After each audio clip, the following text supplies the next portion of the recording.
when it comes to our mothers, my brothers and sisters, remember, go easy on your mothers. Look after them, even if it is difficult. Take care of them. One day, if your father's passed on, where does that duty go? The duty goes to the sons, primarily. The sons need to take care of their mother. Now what's the problem? None of the wives want that mother to come and stay with them. It happens. Well, in that particular case, can you work something out? Do you have enough in terms of means to keep her slightly separately but very nearby so that you can help and keep someone, a helping hand, or someone who can cook and clean for her and so on? If you can, it's your duty.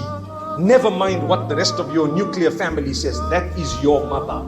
My beloved sons, if you run away from the duty of looking after your mother because of your wives, I wonder what you're going to tell Allah. I wonder what you're going to tell Allah.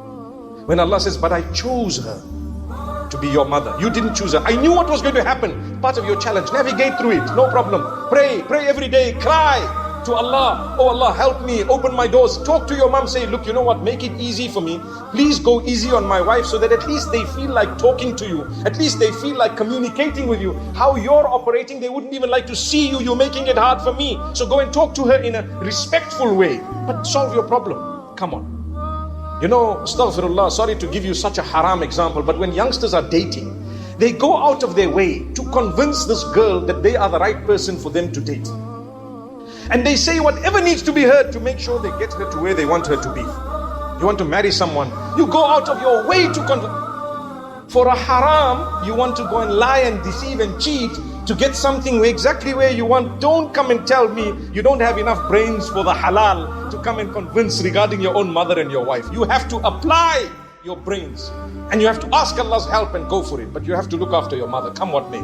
It doesn't have to be right within your own home and circle, but very nearby if possible. Sometimes you have sons and daughters, and the sons, none of them want the mother to look after her. What happens?